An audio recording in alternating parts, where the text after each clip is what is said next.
예수님, 기도합시다. 오늘 한 문둥병자 이렇게 선정했습니다.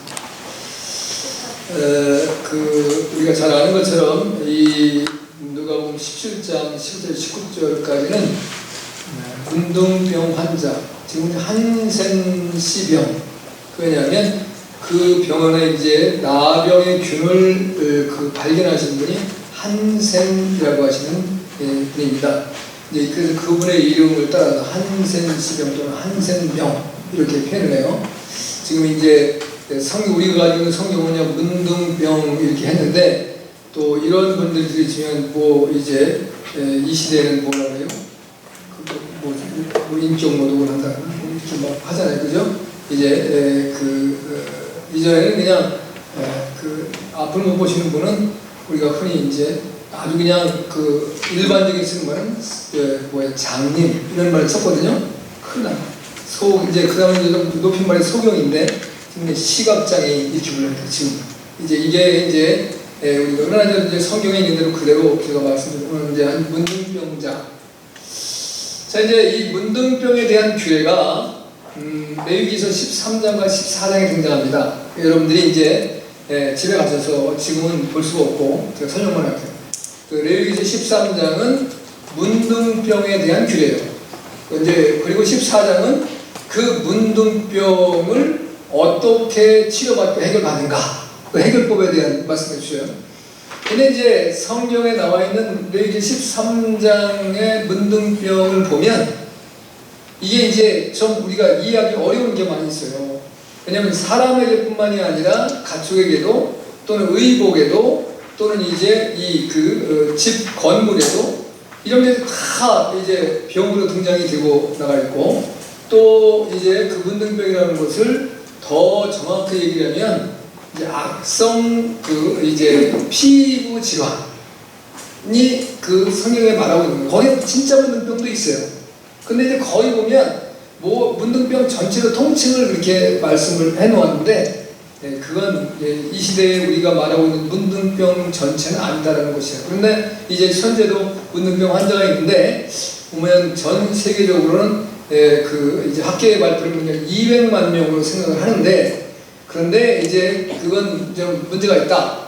더 이제 심각하게 문둥병 약을 먹거나 실제적으로 병을 걸렸다 고친 사람까지 다 포함되면 약 이제 1100만 명 정도는 될 거다 이렇게 얘기해요. 그럼 이제 제일 중요한 건 우리 대한민국에는 얼마만한 사람이 있느냐? 약 16,000명 정도가 있다래요. 근데 이제 우리 대한민국에는 이제 한센시병, 이 나환자, 문둥병이라고 하는 분들의 집정촌을 만들었어요. 그게 88곳이 대한민국에 있다고 하는데, 근데 그 중에 제일 큰 곳이 소록도입니다.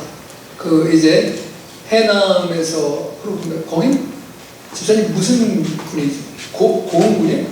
고흥이라고 이제 전라남도 꼬치로 가보면 고흥이 있고, 지금은 이제 다리가 놓아졌다고요. 전에는 이제 배로 가는데 제가 이제 2번을 닦았어요. 한 번이 이제 꼭 가보고 싶더라고요. 이제 일제시대 때 이제 강제로 거기다 수용을 시켜놨던 상황이거든요. 근데 외국의 선교사님들이 오셔서 거기서 그분들 모시고 가보면 이제 여수 애양원도 있었고, 그런데 보면 그때의 의료도가 열악하잖아요. 그럼 거기에 보면요, 보고 기절을 합니다. 가서 보시면 톱 있잖아요. 큰 이 나무 쓰는 톱, 그 다음에 도끼 있죠. 손도끼. 이게 이제 다른 무슨 지금같이 이렇게 좋은 의료 도구가 없으니까 그걸로 그냥 막 이렇게 자르고 베이고 했던 거예요. 참 그러면서 이제 그분들의 나름대로도 외국의 선교사님들이 오셔가지고 그나마 그분들을 치료하려고 애를 쓰고 노력을 했던 거죠. 근데 이제 소록도에 지금 한 700명 정도가 이제 계시더라고요. 소록도 전체 인구가 700명이 아니고, 거기 소록도도 이제 소록도 섬에서 이제 각각의 이제 마을과 지역이 있는 것 같아요. 근데 이제 그 나환자분들이 이제 주둔하는 게 한 700여 명 정도 계시더라고요. 이제 우리나라에는 이제 16,000명 정도의 이제 나환자가 존재된다는 생각을 가져야 되고, 근데 이게 이제 지금도 사실은 이 병이 생겨날 수 있대요. 근데 이제 학계에서 보고하는 것은 우리나라 한 5천만 명 정도 되면 1년에 15명에서 16명 정도가 이제 감염될 가능성이 있대요. 그렇다고 꼭 되는 건 아닙니다. 근데 이제 누가 제일 많이 되느냐? 60세 이상. 이게 나이 든 사람들이에요. 그러니까 여러분들이 나란히 젊으니까 걱정 없어. 큰일 나요. 여러분들 기도하셔야 돼요. 그죠? 하나님. 근데 이제 성경에서는 이 나병에 대한 말을 할 때는 이제 천형병이라는 표현을 써요. 천형. 쉽게 말하면 하나님의 형벌로 주어진 질병이다. 그래서 기본적으로 이제 성경에서 가장 하나님의 저주의 심판을 받은 것은 나병이 나왔어요. 성경이 그렇게 돼 있어요. 그러니까 이제 실제적으로 그랬건 안 그랬건 간에 그런 아픔들이 있었으니까 그 사회 속에서 얼마나 고통과 아픔을 당했겠습니까? 이제 그분들이 유대인과 사마리아인이 섞여 살았다고 하니까 이건 이해가 되잖아요. 서로 동변상리예요. 당신의 모습을 보니 내 모습이 불쌍하고 또 내 모습의 불쌍한 모습을 당신도 불쌍히 여기고, 그러니까 불쌍한 사람들끼리 함께 모여서 그냥 거저고 사는 거예요. 평상시 같으면 유대인과 사마리아인이 함께 거쳐 살 수가 없어요. 요한복음 4장에 지난번에 이제 수가성 여인에 대한 말씀을 한번 보았었지만, 예수님께서 사마리아 지역을 들어가서 수가성에서 그 한 여인을 만나, 여인이 뭐라고 말합니까? 당신 유대인, 나는 사마리아인, 어찌하여 당신이 나에게 물을 달라고 하나이까? 이렇게 말하잖아요. 근데 실제적으로 사마리아인 유대인이 같이 해준다면 좋지요. 그런데도 이 여인이 여태까지 이런 사람을 본 적이 없으니까 이게 진짜 희한한 사람이에요. 당신 유대인 맞아요? 이렇게 얘기가 나오는 거죠. 어떻게 유대인으로서 우리같이 이 혼혈족, 쉽게 말하면 죄인이라고 생각하는, 이방인보다도 못하다고 생각하는 저에게 물을 달라고 하십니까? 이런 고백이었었거든요. 그런데 이제 정말 처지가 표현할 수 없을 만큼 안타깝고 고통스러운 상황이 되니까 그 관계가 우리도 보면 대한민국의 참 아픈 역사지만 일제시대 때에 정신대라고 하는 이런 아픔을 겪은 상황이 있잖아요. 근데 그 상황을 겪었을 때 우리나라가 이제 매 수요일마다 집회를 하잖아요. 근데 이제 그게 이제 미국에서 가서도 하고 뭐 이제 여러 가지로 하고 영화까지 나왔잖아요. 뭐죠? 나문희 씨가 해가지고 미국 의회에서 저렇게 영어도 실제적으로 열심히 배웠다잖아요. 그게 뭐예요? 그 제목이? 안녕하요. 하여튼 그 영화가 있어요. 그 정도인데 그렇게 되면 있잖아요. 이게 우리 민족이 아닌 사람은 신경 쓸 필요가 없어요. 그런데요, 전 세계의 그런 아픔과 고통을 겪은 사람들이 다 함께하는 거예요. 그러니까 내가 선진국이 됐든 후진국이 됐든 이제 내가 서양인이 돼서 동양인을 무시하는 관계. 그냥 고난과 시련에 있는 사람들은 먼저 마음이 나름대로서 열려두고 서로를 아끼고 품어줘요. 사실 대한민국의 교회도 처음에 이제 기독교가 들어오면서 특별히 여성들이 교회에 많이 오셨습니다. 그 다음에 또 하나는 이제 천민으로 인정받는 사람들, 세상에서 무시받고 천대받고 억울하고 그리고 이제 동일한 인간으로 태어났는데 내가 부모를 선택할 수 있는 사람은 없잖아요. 그죠? 내가 그래도 그 다음에 내가 직업이나 주의를 선택해서 태어날 수 있는 사람은 없는데, 근데 사회의 통념 그리고 사회의 질서가 나를 그렇게 만든 사람들이 아픔과 고통이 이곳에 와서 한이 풀리고 문제가 해결되고 천국의 놀라운 역사를 경험하는 축복을 누리게 되었다는 것이죠. 자, 오늘 그래서 이 나병 환자에 대한 이 한 문둥병자에 대한 말씀을 통해서 저 여러분이 은혜 받는 시간이 되기를 바랍니다. 아멘. 자, 그럼 첫째는 문둥병자 10명이 예수님을 만났다 했습니다. 오늘 12절의 말씀 함께 보겠습니다. 시작. 한 초원에 들어가시니 문둥병자 10명이 예수를 만나 멀리 서서 했습니다. 자, 이제 여기에는 오늘 보면 사마리아와 갈릴리 사이예요. 그러니까 이제 기본적으로는 접경에는요 거의 언어도 비슷하고 그냥 서로가 서로를 인정하고 살아가요. 제가 경기도 사람인데 제가 제일 많이 쓰는 사투리가 충청도 사투리예요. 왜냐하면 저희의 접경이 충청남도예요. 그러니까 충청남도와 경기도의 접경에 살아가기 때문에 이 충청도 말을 본래적으로 많이 쓸 수밖에 없어요. 그 다음에 제가 다녔던 교회가 충청도에 있어요. 왜냐하면 저희 마을엔 교회가 없었어요. 그래서 충청도로 교회를 간 거예요. 그러다 보니까 거기에 충청도에는 충청도 사람이 많아요? 경기도 사람이 많아요? 99.9%가 충청도 사람이에요. 우리 마을 사람 몇 사람만 그 교회 경기도 사람이 가는 거예요. 다 충청도 사람이에요. 그러니까 그분들과 대화를 나누다 보면 나도 모르게 충청도 말이 그랬슈, 저랬슈. 이게 이제 기본적으로 충청도 언어 그랬어요. 이제 그랬어요를 줄임말 같은 그랬슈, 알았슈. 네. 알겠습니다. 우린 이렇게 해야 되잖아요, 그죠? 근데 알았슈. 이게 이제 그것도 약간 또 끌어요. 이제 그런 말을 나도 모르게 배워져가지고 많은 사람들이 저보러 이제 고향이 충청도냐고 묻는 사람들이 많아요. 아, 내가 나도 모르게 사투리를 많이 쓰고 있구나. 이거 조심해야 되겠구나 하는 생각을 가졌어요. 아니 뭐 사투리가 나쁜 건 아니지만 이제 공인의 입장에서의 말을 쓸 때는 표준어로 사용해야죠. 그러니까 사마리아와 이제 갈릴리 사이에 있었으면 그 갈릴리 사람들이 나름대로 사마리아인들이 죄인이요 이방인이요 혼혈족이라고 생각했지만 서로 왔다 갔다 왕래를 했다라고 볼 수 있는 거죠. 그래서 거기에 중심으로 한 마을이 있었는데 그 마을에 예수님이 지나가시는데 이 10명의 문둥병 환자가 듣고서 와서 예수님에게 호소하는 겁니다. 근데 여기 오늘 본문에 뭐라고 말씀하시죠? 여기 멀리 서서. 자, 이제 이 문둥병 환자는 내가 사람이 가까이 온다라고 하는 것을 인식을 하면 거기서 소리를 지르고 외쳐야 됩니다. 부정하다, 부정하다 외치는 거. 나는 부정한 짐승처럼 내게는 죄악이 가득 깃들여 있습니다. 가까이 오면 오염됩니다. 그것이 전이 됩니다라는 고백을 드리는 거예요. 그리고 그들은 항상 이제 자기의 얼굴을 가리웠어요. 성경에서는 수염을 가리웠다라는 표현을 쓰는데 수염을 가린 것이 아니라 얼굴을 가려서 자기의 모습이 왜? 흉측하니까. 여러분이 이제 실제적으로 그 나병 한센스병에 걸린 분들의 모습을 보면 사실 흉측합니다.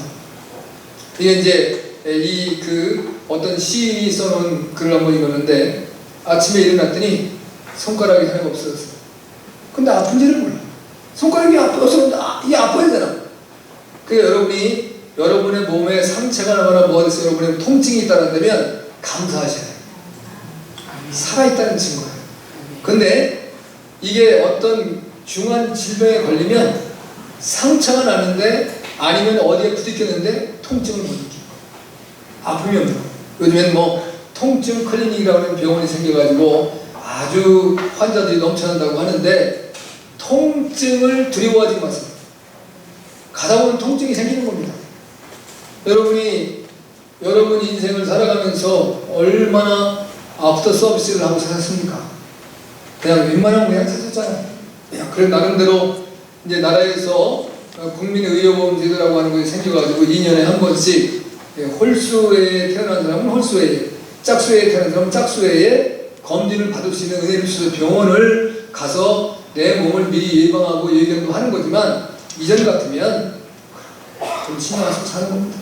그러다가 문제가 딱 생기면 아이쿠야 큰일 났네 이렇게 되는 거거든요. 근데 실제적으로는 이 우리의 육신이 온전한 육체가 아니고 이거는 언젠가는 병들고 죽어서 썩어져 없어질 흙으로 돌아갈 육체이기 때문에 이 육체에는 반드시 연약성이 존재하는 거예요. 그래서 우리가 늘 육신도 적당한 운동과 적당한 음식을 먹고 적당한 쉼이 필요한 거예요. 그래서 여러분이 이제 나는 주일날 쉬지도 못하고 또 교회 가고 이렇게 생각하는 주일날 쉼이 주님께 나와서 내 영혼의 안식을 누리며 주님의 은혜에 들어가는 그 놀라운 축복이 쉼이라는 것을 기억하셔야 돼요. 할렐루야. 그렇지 않고 교회 가는 것이 이게 어떤 그 의무고 노동이고 또 내가 힘든 거라는 생각을 하면 그때 고통스러워. 이건 기쁨인 거예요. 내가 주님을 만남으로 인해서 내 삶에 활력이 넘쳐나고 새 힘이 넘쳐나고 내 모든 죄가 씻김받고 하늘의 은혜가 임하고 능력이 임하고 할렐루야. 이런 놀라운 역사가 있어야 된다. 자, 오늘은 사실 믿음에 대한 이야기이긴 하지만 사실 우리 하나님 제게 무엇을 해주세요. 제가 주님을 믿습니다. 우리 이름 고백하자 기도하잖아요. 근데 더 중요한 것은 내가 늘 믿습니다 하는 사람은 주님 배반하기 쉽다는 거. 그 대표적인 사람이 베드로라는 거죠. 그래서 마태복음 21장에 예수님께서 베드로에게 말씀하시길 내가 이 모든 것 또는 이 모든 사람들보다 나를 더 사랑하느냐. 사랑이라는 걸 다. 그래서 우리가 늘 주님 앞에 보면 주님 내가 주님을 사랑합니다. 주님을 더욱 사랑한다. 이 고백을 많이 하는 거예요. 그러니까 사랑하면 배반을 안 한다. 일생을 살다 보면 부부가 50년, 60년, 어떤 분은 70년도 같이 살아요. 이제 100세 시대가 되니까 70년 이상도 함께 사는데 어떤 모임이나 이런 데서 방송에 나올 때 아내한테 질문하잖아요. 아이고 그래 이제 남편분 만나셔가지고 일생 동안 어떻게 사셨어요? 아이고 내가 60년 동안 종살이 했어. 참 불행한 사람. 그거는 사랑하지 않았다. 그냥 부모가 짝을 맺어주었던 해가지고 남편을 만나서 그냥 살고 어쩔 수 없이 의무적으로 살아온 거지 사랑해서 살았던 게 아니야. 사랑했다고 한다면 내 지나온 날의 아픔도 고통도 시련도 어려움도 문제가 되지 않아. 너무 행복한 거야. 사랑했기 때문에. 어떤 사람들 보면 그렇게 싫다는데 주차사자 따라다니고 결국은 결혼하시는 분들 있잖아요. 천대받고 무시당하면서 그건 사랑하기 때문에. 그러니까 나를 무시해도 상관없어. 내가 사랑하니까. 내가 그 집에서 시집살이를 많이 해서 상관없어. 왜? 내가 이 사람을 사랑하니까. 뭐 여러분이 시집살이 시키시는 분도 없고 여러분은 다 이미 다 알고 있는 거 그걸 가지고 말씀하세요? 그런 눈으로 보지 마세요. 정말 사랑하세요. 여러분이 사랑하셔야 돼요. 남편은 아내를 사랑해야 되고 아내는 남편을 사랑해야 돼요. 할렐루야. 자, 이런 삶에 있어서 어려운 문제가 생기지 않아야 되는데 어려운 문제는 순식간에 찾아옵니다. 내가 친구 목사 사모님이 몸이 좀 안 좋아요. 그래서 사모님하고 좀 같이 다니고 병원도 같이 다니고 어디가 같이 다니고 그랬더니 어떤 목사님이 가게를 하는데 그러더래요. 아유 목사님 사모님하고도 같이 다니니까 너무 이제 예쁘고 좋아요. 그래서 아니 그러면 권사님은 남편하고 같이 안 다니니까 아유 왼수하고 살아요. 이러더라는 거예요. 여러분 같이 다니세요. 사랑하고. 근데 이게 이제 건강하고 좋을 때 같이 다니면서 서로에게 격려하고 당신이 나한테 베풀어준 은혜가 너무 감사하고 내가 당신한테 더 잘해줘야 되는데 저한테 못해준 거 너무 마음 아프고 이런 모습들을 고백하면서 서로에게 격려하고 힘이 되어주고 사랑하고 아껴줘야지. 한쪽이 병들고 말을 도 제대로 알아듣지도 못하고 답답하고 이런 상황 가운데서 그렇게 해봐야 마음의 아픔만 있는. 그러니까 건강하고 그리고 아직 젊다라고 생각할 때 부부가 서로가 아껴주고 사랑해줘요. 주님을 사랑해요. 아멘. 제일 먼저 주님을 사랑하세요. 왜 이 이야기를 한다고요? 문둥병은 만성 전염병입니다. 눈썹, 뺨, 코, 귀 결절이 잘라져 나갑니다. 손가락, 발가락이 떨어져 나갑니다. 피부에 반점도 생깁니다. 바늘로 찔러도 통증을 못 느낍니다. 그리고 격리되어서 사라집니다. 가족에게서 격리되어지고 그리고 그 공동체에서 격리되어 쫓겨납니다. 함께 할 수 없어요. 너무 고통스러운 거예요. 여러분 인간의 삶 속에서 제일 어렵고 고통스러운 것이 뭔지 아십니까? 외로움이에요. 외로움. 그래서 사람을 사회적인 동물이라고 하는 거예요. 함께 어울려 살아야 돼. 어울려. 그래서 사람들이 그 학교에서 이지매를 당하든 왕따를 당하면 왜 자살하느냐? 그 외로움을 못 견디는 거예요. 나 혼자 외톨이가 되는 거. 그래서 젊은 이제 어머니들은 애들을 잘 끼세요. 끼고 걔들이 어느 정도 클 때까지 사랑을 흡족히 줘서 그 애들이 외로움이 없어요. 너무 행복해. 그러니까 우리 흔히 그런 거예요. 가족끼리 왜 이래 하면 안 돼요. 가족끼리는 모든 것을 수용하고 용납해야 돼요. 세상 사람끼리 왜 이래가 돼요. 왜 이래? 네? 당신이 나한테 뭔 일 있다고 왜 이래? 이러는데 집에 들어오면 그 사람이 내 자녀가 됐든 내 아내가 됐든 남편이 됐든 무슨 어려움이 있어도 그건 집에 와서 다 바다가 모든 것을 수용해서 다 정화시켜 나가듯이 우리의 삶이 싹 정화돼서 기쁨과 감사와 행복이 넘치네. 그게 가정이에요. 가정. 그런 가정이 안 되면 이건 가정이 아닌 거야. 그 우리 딸이 애를 낳아가지고 그 이제 지도 몸도 약하지만 또 환경이 안 좋아서 인천의 서구에 수돗물이 빨간물이 나와서 어쩔 수 없이 우리 집에 와 있는 거예요. 우리 집사람도 허리 별로 안 좋고 나도 원래 허리 안 좋고 자기도 안 좋고. 그런데 저 애가 착해요. 그런데도 저 애를 이게 돌보는데 보통 힘든 게 아니에요. 마음으로 힘들고 몸으로 힘들어요. 그랬더니 우리 아내가 나보고 그래요. 양육이 그렇게 힘든 거예요. 사육은 쉬운데 양육은 어렵다. 사람은 사육하면 안 됩니다. 사람은 양육해야 돼요. 사랑하고 아껴주고 정성을 다 쏟아부어서 그 아이들이 복되게 자랄 수 있도록 만들어주셔요. 그런 가정을 저나 여러분이 만들어 나가는 거예요. 누가 해주는 거 아니에요. 누가 우리 가정을 누가 귀하다고 우리 가정을 행복하게 해주겠어요. 내가 만들어가는 거죠. 네. 그런 아름다운 가정을 여러분 이루어갈 수 있기를 바라요. 저는 우리 교회 성도 여러분, 여기 오늘 10명의 문둥병자지만 놀라운 만남의 은혜를 얻었는데 그래서 우리 예수님을 만났다. 이 세상에 많은 만남이 있습니다. 좋은 사람 만나면 좋은 사람이 되고 나쁜 사람 만나면 나쁜 사람이 되는 거예요. 도덕을 만나면 도덕놈이 돼요. 사기꾼 만나면 사기꾼 돼요. 강도 만나면 강도가 됩니다. 그러나 천사를 만나면 천사가 돼요. 예수님을 만나면 천국의 귀한 백성이 돼요. 할렐루야. 그러니까 오늘 여기 이 사람의 인간적인 형편은 너무 불쌍해. 가족에게서 버림받았어요.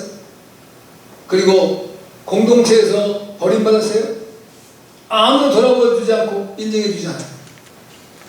제가 우리 어머니를 가능하면 일주일에 한 번씩 가보려고 해요. 어디 뭐 내가 외국을 나가거나 어디 특별한 뭐가 있어 나가지 않으면 일주일에 한 번씩을 찾아가 뵙는데 제가 가만히 생각해 보는 거예요.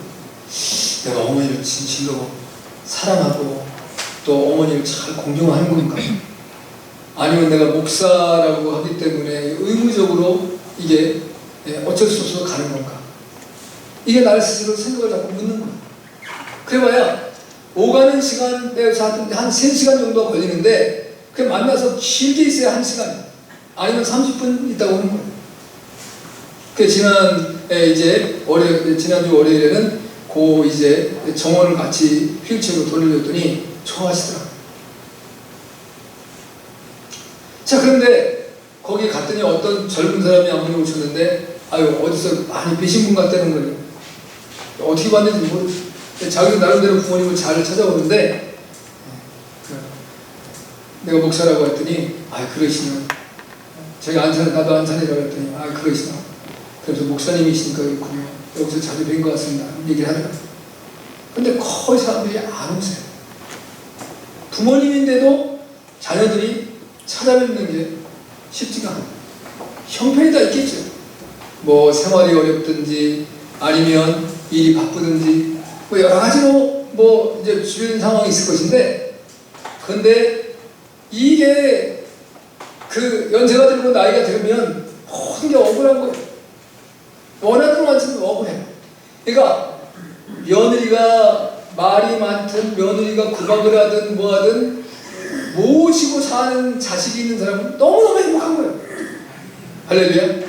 그러니까 이제 연세가 많으신 우리 권사님이나 집사님들은 뭐를 하셔야 되냐면 계속 움직이셔야 돼요. 그러니까 내가 적어도 화장실은 갔다 올 수 있어야 된단 말이에요. 근데 이게 정말 우리 어머니를 우리 아내가 6개월 동안 여기서 모시고 있는 동안에 달마다 목욕을 시켜드렸거든요. 보통 어렵니다. 그런데 내가 아들이 시켜주는데 어머니가 부끄러워서 아들한테 하겠어요. 그러니까 저는 할 수가 없는 거예요. 그런데 며느리가 그걸 하는데, 그런데 그래도 그때는 어머니가 이로써 다 거듭을 하실 때니까 목욕을 이렇게 잘 시켜드렸지만, 이게 몸도 눕고 나면 이상하더라고. 똑같은 사람인데 그냥 이렇게 있는 사람은 안 와도 그렇게 무겁지 않은데 누워 계신 분은 이걸 들고 나가는 못해요. 제가 인터넷에 한번 봤어요. 그랬더니 그 한 요양사의 애환에 대한 글을 썼더라고요. 기자가 한번 거기에 자원봉사를 가가지고 그 요양원에서 한 분을 자기가 동영을 했는데, 그 도와주고 나중에 다 끝나고 난 다음에 눈물을 흘리는 거예요. 이제야 쉬네. 하루 종일 쓸 수가 없는 거예요. 그분 용변 봐줘야 돼, 그분 뭐 해줘야 돼, 그분 시부름 해줘야 돼. 그런데 그 요양사들이 보니까 밥도 찬밥을 한 구퉁이서 먹고 있더라고요. 다는 아니겠습니다만 그분이 자기가 취재한 그 봉사를 했던 그 요양원에 대한 얘기를 하는 거예요. 근데 월급은 무지하게 싸. 고생은 말로 표현할 수가 없어요. 그러니까 여러분이 이제 저는 이제 보호자잖아요. 여러분도 혹시 이제 나중에 그런 일이 되면 보호자가 되더라도 가보면 그런 분들을 이해할 수 있어야 돼요. 뭐 그렇게 일하는 사람이 뭐 돈 내가 돈 다 내고 있는 건데 이러면 안 돼. 감사할 수 있어야 돼요. 뭐 어머니에게 뭐 하나 갖다 드리려면 그분도 좀 하나 같이 갖다 줘. 이게 사랑이라는 거죠. 여러분 그분도 월급을 받으니까 즉든만든 그걸 하는 거지, 자식이 자기 부모도 그렇게 못 섬기는데 남이 내 부모를 그렇게 챙겨준다는 게 이게 쉬운 일이겠어요? 근데 우리는 감사가 없는 거예요. 감사. 근데 그걸 보면서 내가 눈물이 나잖아. 그래, 인간이 감사할 줄 모르는 거지. 너무 자기만 아는 거지. 그러니까 식당에 가서도 식당에서 종업원이 그 사람들한테 항상 존댓말하고 경어를 써드리고 그분들에게 예의를 갖추고, 그분들 집에 가면 한 남편의 아내이고 한 자녀들의 어머니예요. 근데 나름대로 생활의 문제 때문에 와가지고 일하고 있을 뿐이지, 그 내가 밥 먹으러 갔다 그 사람 무시해가지고 반말 파악하고 막 그냥 뭐 승질내고 이러면 안 돼. 다 존중해줘야 돼. 다 선응한 존재. 세상 사람들이 어떻게 하든지 우리 믿음의 사람들은 그런 삶을 살아갈 수 있는 걸 이렇게 바래요. 우리도 여러분이 중요한 것은 예수님을 만나는 겁니다. 사람의 고통과 아픔을 우리가 해결해 줄 수는 없지만 가장 중요한 것은 어떤 아픔과 어떤 고통을 앓고 있더라도 그가 예수님을 만날 수 있게 우리가 인도해 주기만 하면 그 사람은 복된 사람이 됩니다. 예수님은 마태복음 11장 28절에서 수고하고 무거운 짐들 다 내게로 오라, 내가 너희를 쉬게 하리라. 할렐루야. 이 세상은 모두가 수고하고 짐 때문에 지쳐서 다 허덕거리고 있어요. 헐떡헐떡해요. 이렇게 제가 그 오족봉을 이렇게 돌다 보면 거의 여자분들이 많아요. 남자분보다. 그러면 이제 연세가 되신 분들을 보면 다 한결같이 다리가 이렇게 휘었어요. 그리고 다들 한쪽으로 약간씩 기울었어요. 그러면서 내가 그 마음이 그렇게 짠할 수가 없는 거예요. 우리 어머니들의 모습이 다 들어가요. 자식을 어떻게 되는지 제대로 길러내기 위해서 자식을 업고 그 무거운 힘든 거를, 그게 어머니의 사랑 때문에 가는 거예요. 그렇게 하더라도 어머니는 연세가 들고 나서는 다 몸이 망가져가지고 뒤에 틀리고 꿰이고 다 몸에 이상이 와 있어. 그게 뭐 때문에? 다 자식들을 사랑해서 자식들을 위해서 애쓰고 힘쓰고 일해왔거든. 그런데 개중에 나이가 들었는데도 아주 꼿꼿하고 아무 이상이 없는 분을 이렇게 봐요. 저분은 자식을 어떻게 키웠나? 나 혼자 이제 그분이 뭐 잘 키울 수도 있겠지만 그런 마음이 드는 거예요. 뭐 돈 많아서 나온 분들 이제 불러가지고 키웠을지는 모르지만 그냥 내 자식을 내가 품고 사랑하며 키운 사람은 다 한결같이 그 연세가 들어서 몸이 다 고장나. 그 감사함을 자식이 과연 알까? 그 생각이 퍽 들더라고요. 예수님을 만나야 돼. 그래야 우리의 이 힘이 없고 무거운 짐들이 떠나가는 거예요. 삭개오는 이제 누가 보면 19장에 뽕나무라고 말하고 있지만 돌 무화과 나무잖아요. 돌 무화과 나무에서 예수님을 만났습니다. 베드로는 고기 잡다가 예수님을 만났습니다. 여러분은 무엇하다 예수님을 만났습니까? 여하튼 저와 여러분 예수님을 만났기 때문에 우리의 인생은 복된 인생이 됐습니다. 할렐루야.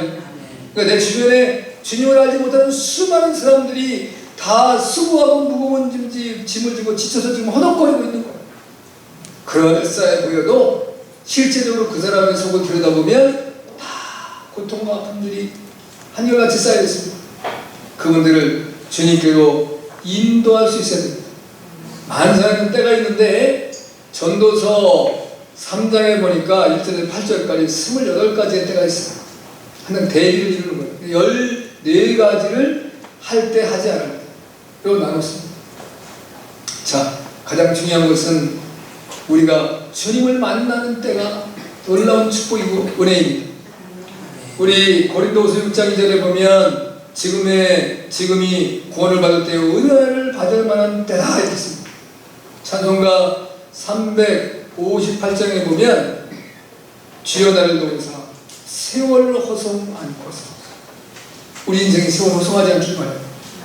여러분이 주님을 만났으면 그 주님과 더불어 늘 감사하며 주님 기뻐하며 주님 은혜 가운데 복된 삶을 살아가니까 은혜가 있기를 주님으로 축복합니다. 아멘. 두 번째는 우리를 긍휼히 여기소서라고 했었습니다. 13절 보겠습니다. 13절 시작. 소리를 높여 가로되 예수 선생님이여 우리를 긍휼히 여기소서 하거늘. 자, 이제 한 분들도 예수님을 만남의 은혜를 입은 후에 중요한 것은 간청의 기도가 필요하다는 거예요. 여기서 이제 지금 여러분이 이 10명의 분등병자가 있었을 때 같이 지금 예수님이 우리 눈앞에 계시지 않잖아요. 그러니까 우리가 예수님을 이제 믿음으로 만나고 성령을 통해서 만나고 또는 기도를 통해서 만나는데 그 기도를 통해서 예수님에게 요청해야 하는 거예요. 그걸 기도인데 그냥 기도가 아니라 간청하는 기도를 드려야 된다. 여기 보니까 이제 소리를 높여서 부르짖었다라고 볼 수 있는 거예요. 자, 여기 보면 이 나병 환자들은 나중에 몸이 이제 안 좋아지면 이 목소리도 잘 안 나온다. 기운도 없어지고 제대로 먹지도 못하지. 이제 그 질병에 걸린 사람은 잘 먹어야 돼요. 잘 먹어야 건강이 회복되어지는데 이게 격리되어 가지고 살아가는데 누가 가족들이 이제 굴 입구에다 거의 이분들이 보면 영화 같은 데 보면 굴 속에 살잖아요. 근데 굴 입구에다 갖다가 이렇게 빵바구니를 놓고 가는 거예요. 저쪽 가서 숨어서 봐요. 가서 보나 먹으러 오나. 그럼 그 굴에서 나와가지고 그 빵바구니를 들고 와서 같이 나눠 먹어요. 누가 음식을 해주는 사람도 없고 자기가 어디서 직업이 있어서 돈을 버는 것도 아니고 누가 주는 거나 얻어먹어야 되는 형편이니 그들의 건강이 얼마나 더 악화되겠어요. 그러니까 이제 건강하지 못한 사람일수록 특징이 뭐냐면 잘 못 먹어요.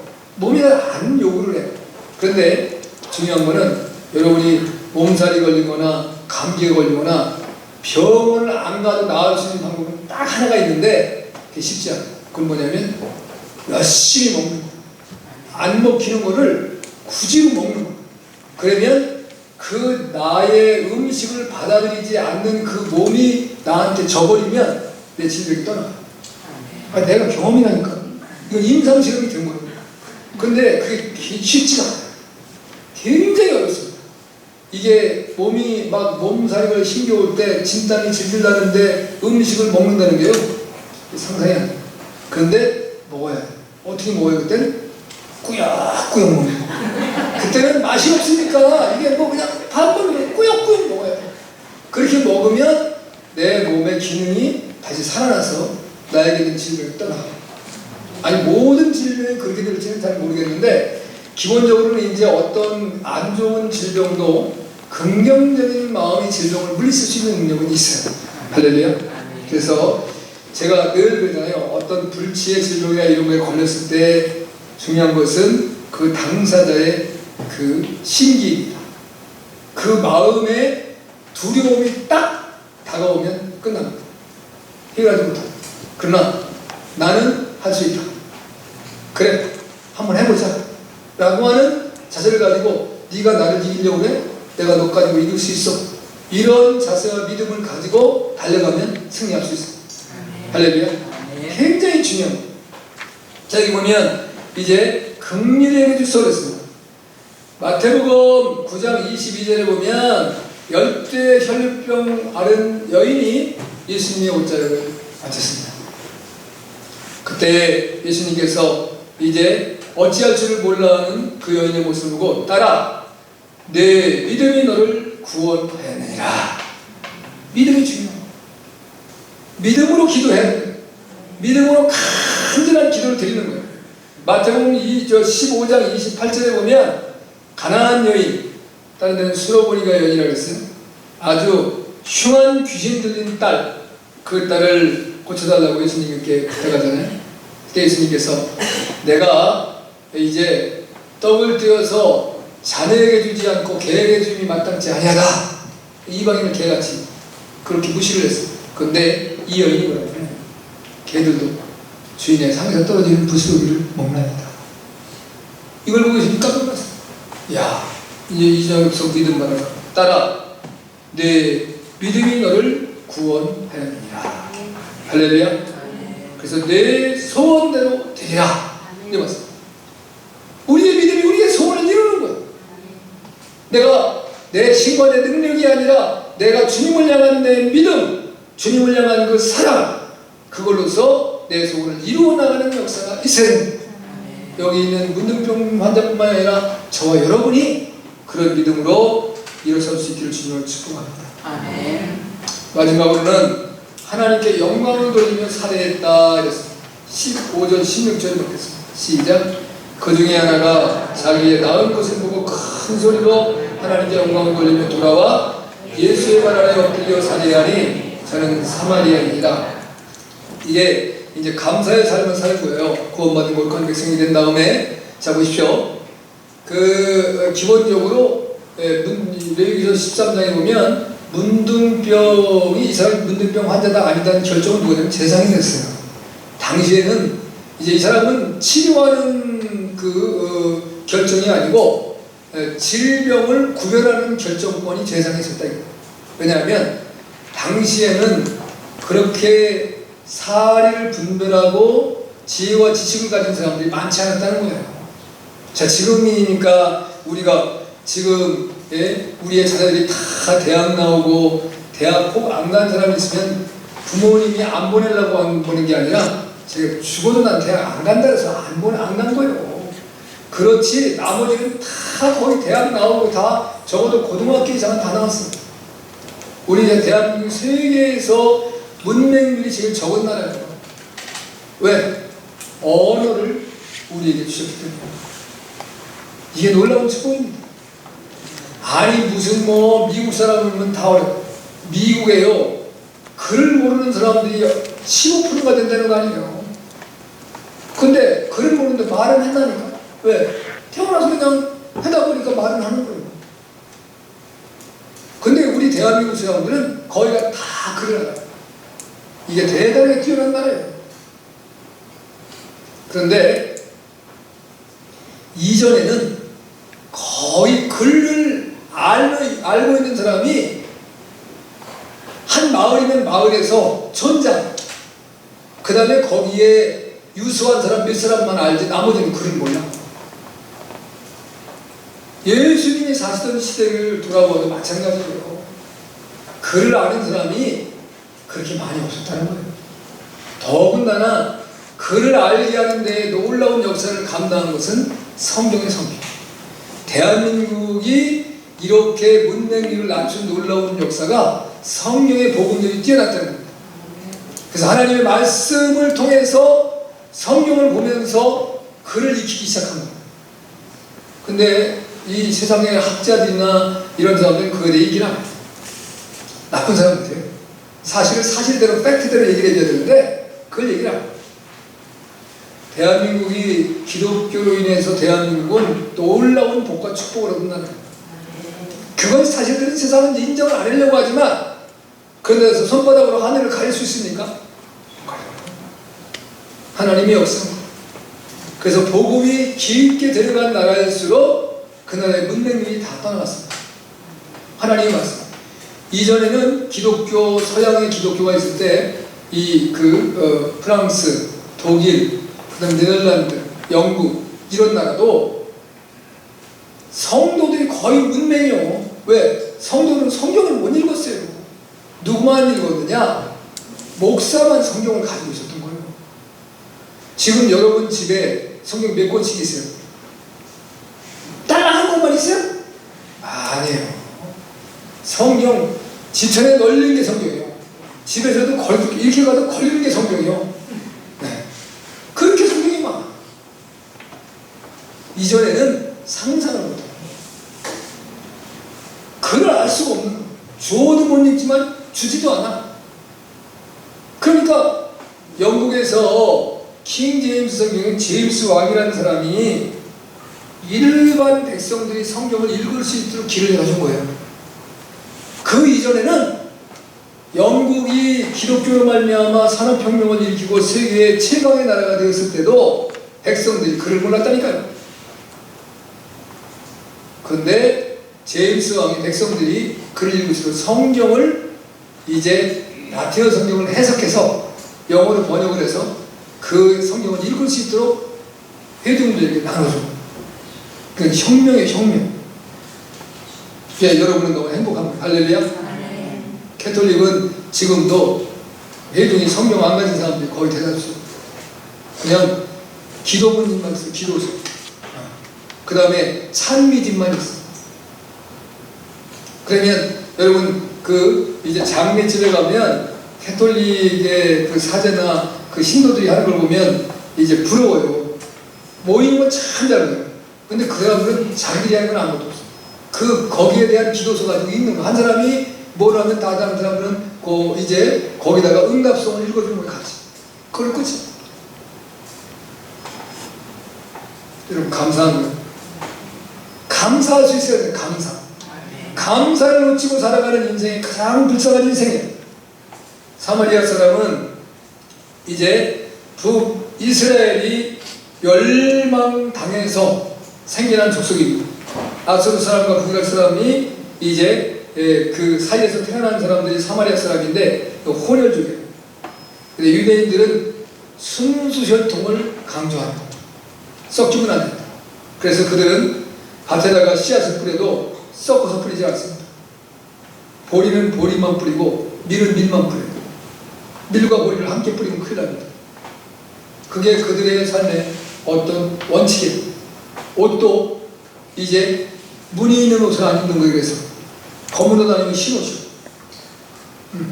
단색만 가져야 돼요. 그게 유대인들이 가지고 있는 순수혈통을 강조하는 삶의 모습이에요. 근데 사마리아 사람도 치료를 받고 예수님께 은혜 받고 난 다음에 감사를 드렸습니다. 할렐루야.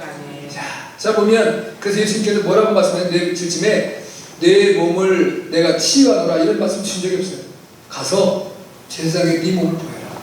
제사장이 레위기 13장에 보면 7일 7일 더하기 7일 2주일이 돼야 내가 문둥병에서 해결된 것에 대한 확증을 주는 거예요.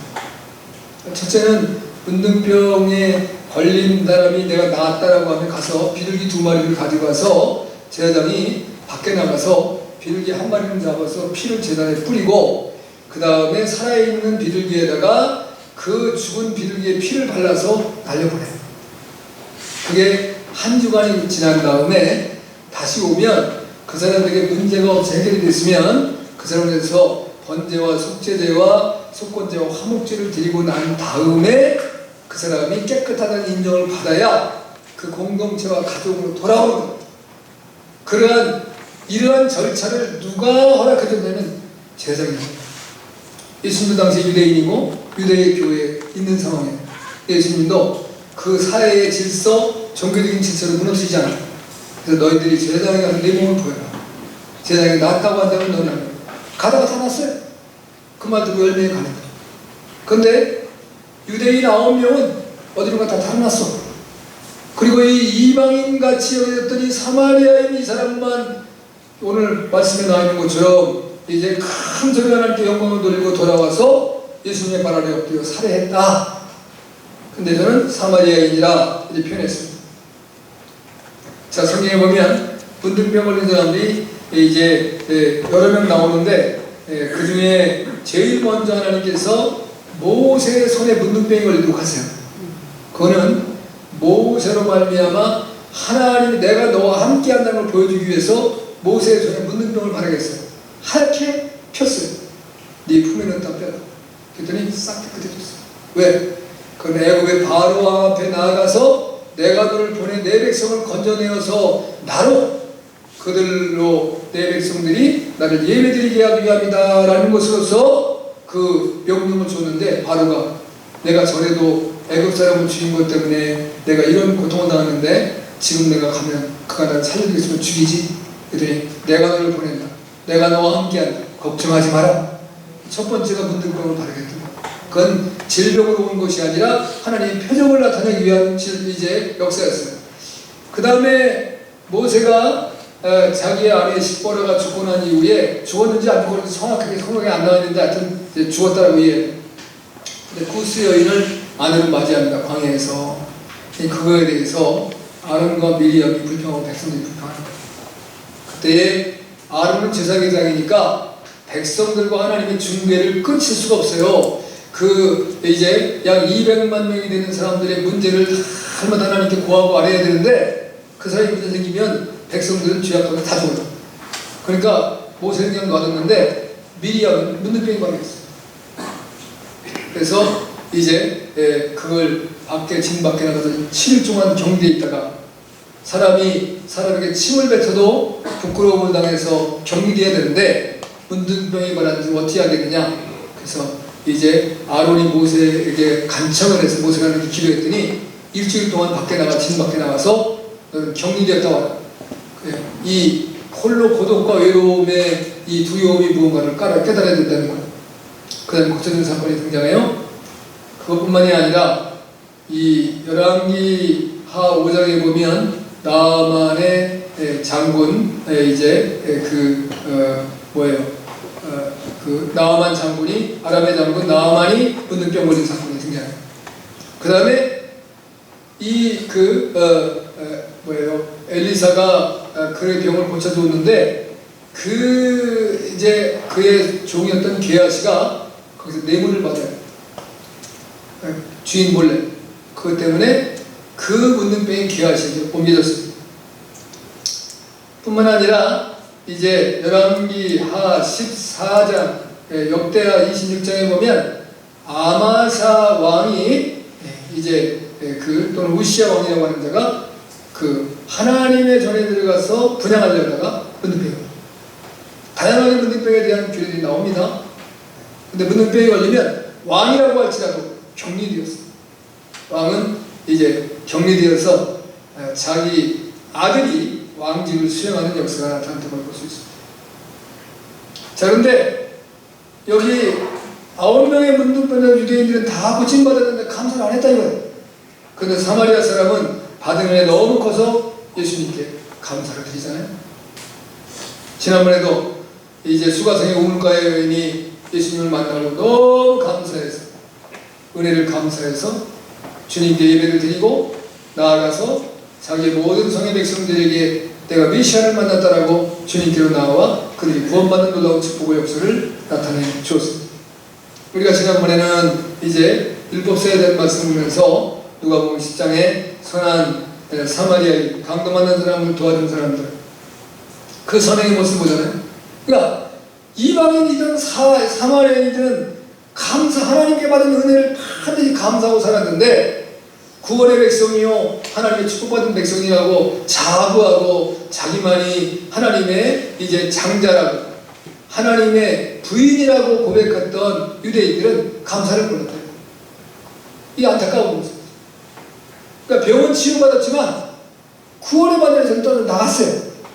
그런데 오늘 이 역사를 읽으니까 오늘 예수님께서 10절 이렇게 말씀하십니다.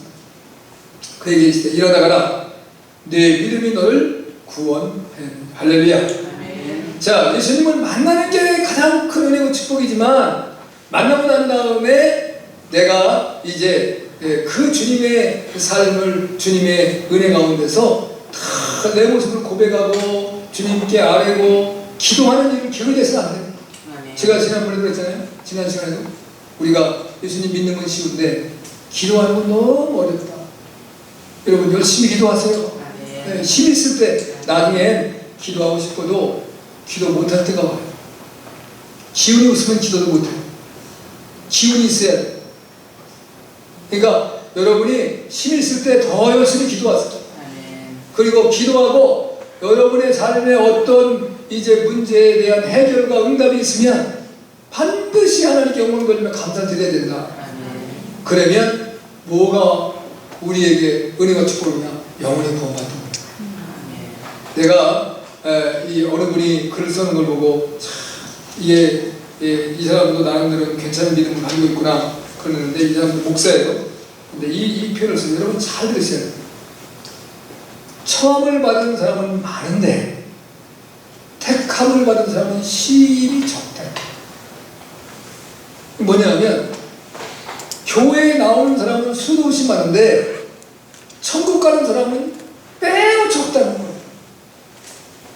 여러분 내가 좋아서 교회를 왔든 무슨 문제가 왔든 교회를 오긴 왔는데 천국을 유업으로 얻지 못하고 예수님을 온전히 영접해서 주님이 기뻐하시는 거룩한 삶을 추구하면서 구원받은 백성의 삶을 살아가지 못하면 다 허사라는 것입니다. 본인이 알아요. 본인이 내가 구원받았나 안 받았나는 누가 제일 먼저 알아요? 내가 아는 거 내가. 여러분이 내가 이렇게 되고 내가 구원을 받을 수 있을까? 이런 생각이 드는 사람은 통곡하고 회개하고 기도하셔야 돼요. 주님께 매달려야 돼요. 그 문제가 풀릴 때까지. 그런데 이제 뭐 다 그런 거지 뭐 내가 이 정도로 신앙생활을 하는데 구원이 설마 없겠어? 착각을 치죠. 착각. 수많은 사람들이 종교인으로 살다 끝난다는 거예요. 신앙인이 아닌 종교인으로 끝날 수 있다는 거예요. 저 여러분이 여기 유대인 9명은 종교인, 사마리아인 이 문둥병 환자만 신앙인. 그러니까 우리 교회에 속해 있는 사람들은 많지는 않지만 저 여러분 모두가 다 종교인이 아닌 신앙인의 삶을 살아가는 은혜가 있기를 바라요. 그래서 우리에게 주어진 만남의 놀라운 은혜를 위하여 여러분이 다 기도의 삶을 살고 또 감사의 삶으로 이어져서 구원의 놀라운 축복이 저를 모두에 넘쳐나 주길 주님을 축복합니다. 아멘.